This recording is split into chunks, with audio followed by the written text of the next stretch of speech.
What's up, everybody? It's Soren Baker here on Unique Access Entertainment. As always, please hit that subscribe button. It's right there. And as you guys know, it's free. And the more people subscribe, that enables us to keep coming to you guys with as many interviews as often as possible, with as many as icons in the game as possible. So please, please, please hit that subscribe button, like us, share our content, and, just talk about us and be about us here on Unique Access Entertainment. Now, today, we had the honor and privilege of being joined by icon of the game, long time coming, Black C from RBL Posse. Thank you for coming through, sir. Yes, sir. Yes, sir. Thanks for having me, man. Yeah, it's a long time coming. Been very excited to do this interview, so really appreciate it. So I wanted to go more or less chronologically through a lot of things in your career. So I wanted to take it back to even before A Lesson to Be Learned. I wanted you to explain around the 1990-91 era, before that, what was your opinion of the vibe of what was going on in San Francisco? Because most people, when they thought of the Bay, probably thought of Short, and maybe we're getting to learn about E40 or Digital Underground in Paris. But what was the specific vibe of San Francisco to you compared to what people thought it was on the rap scene? You talking about as far as musically?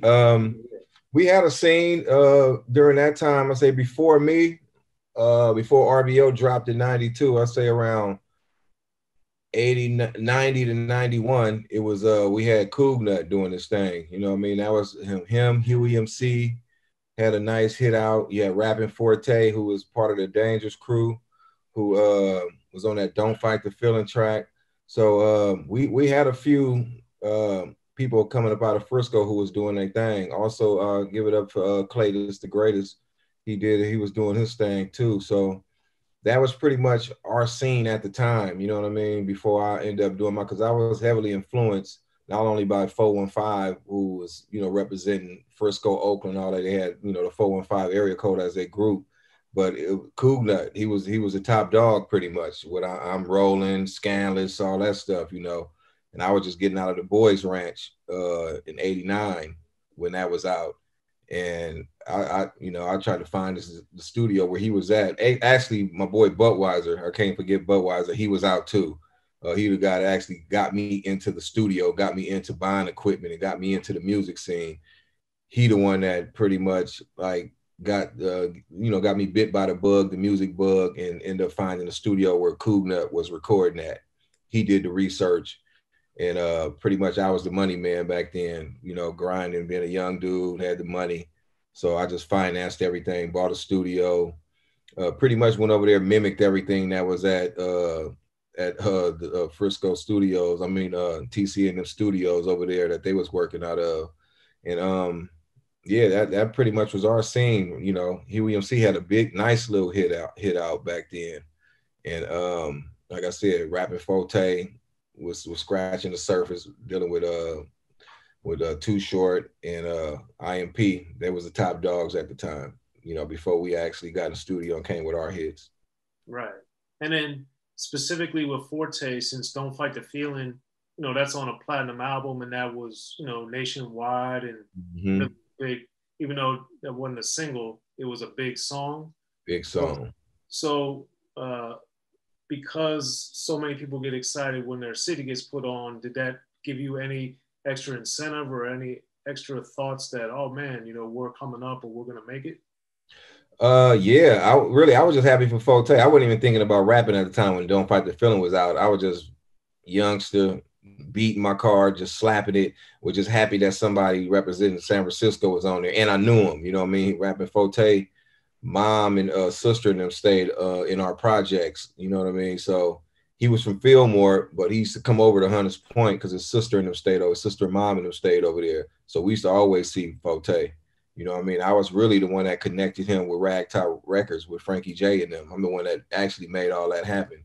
My guy, the twins, Fly and Guy, they used to be up in my neighborhood on my block hustling with me, and I just told him, man, like, y'all probably need to tap into Forte. You know what I mean? He used to be in and out around there, and he used to always come to my house, hang out. Like, Forte is really like my brother from another mother.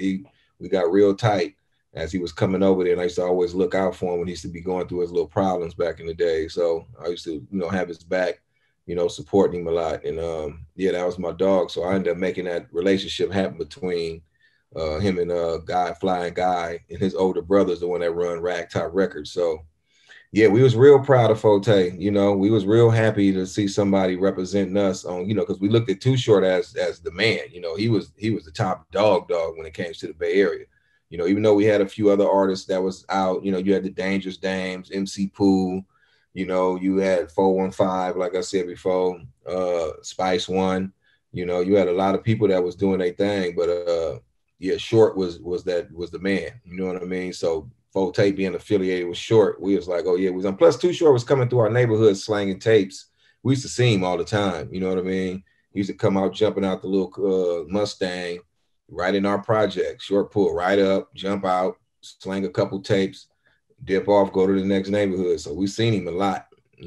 So yeah, it felt real good to know that Forte was affiliated with it. Right.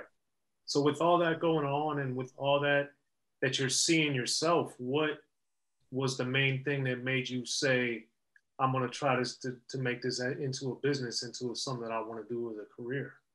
It was Budweiser. Like I said, when I got off the log cabin, he wanted me to be like an executive producer, basically put up the money to get behind him and what he was doing. So I went and bought the equipment. I had this other dude named Double B who was with us. He was a rapper. He told me he knew how to run all the equipment. He had me buying all type of stuff. Buy this Dr. Rhythm beat machine. Buy this 4-track player. Buy this. This what you buy. Buy that keyboard. So I went there just buying all type of stuff from the pawn shop. We get back to the studio, or to my house, which we call Studio B. It was a back room. We called it Studio B. We set everything up. He didn't know how to work it. Budweiser, and nobody knew how to work the stuff. And I'm like, dude, you had me buy all this stuff, and he tinkering with it for 2-3 days.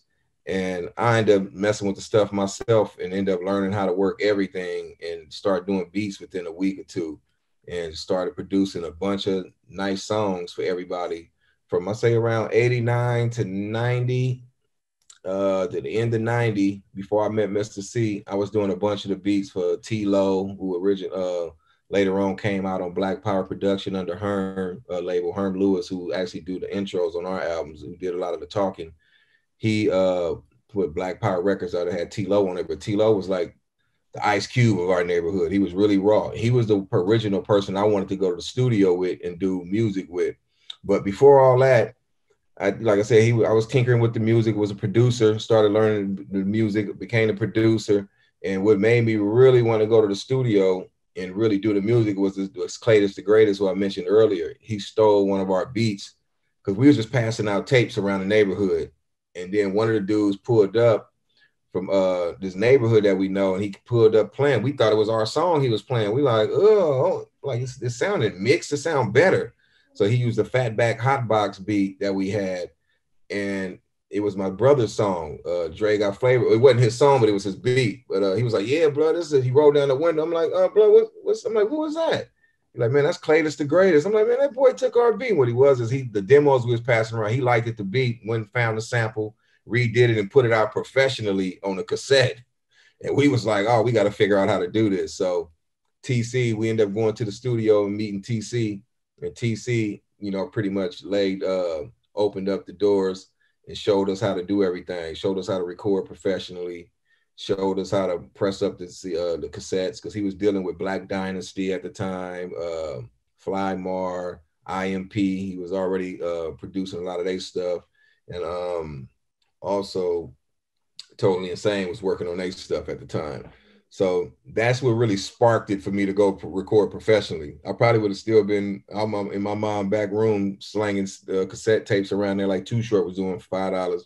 But him stealing our beat and everybody rolling around playing a professional tape and preferred that over ours made me like, I got to take this to the studio. And, that ended up leading to me meeting Mr. C. I tried to take T-Lo to the studio. He didn't want to come. He was like, I'm hustling. I ain't really got the time, but I do. My girlfriend brother raps. That's all he do, is sit in the house and write raps. That's all he liked to do. And I was like, yeah, we'll bring him up tomorrow. And he brought him up there, and it was me and Mr. C. We made a song called Hit Squad New Jack. I let him do a solo song just to see how he rapped. And yeah, he was real dope, real lyrical, dropping metaphors and everything. Every line was just like, oh, right. I was like, yeah, this is it right here. He can be the front man. Because I originally was working on a solo tape, but I got cold feet when it was time to go to the studio. That's why I originally asked T-Lo to come, because I did like 3-4 songs.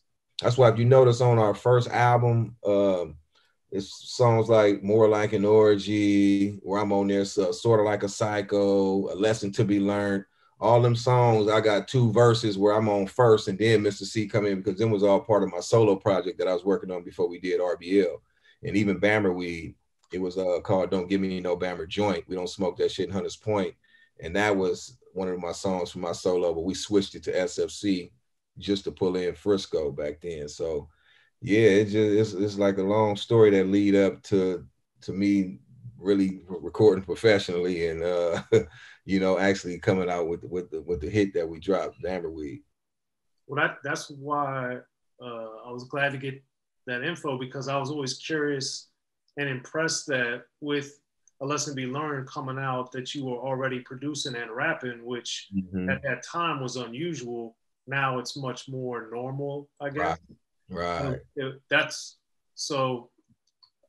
As far as beat making and then rapping, since you were kind of new or getting used to doing both, what did you feel you got different out of producing early on that you were getting different than being an artist and rapping?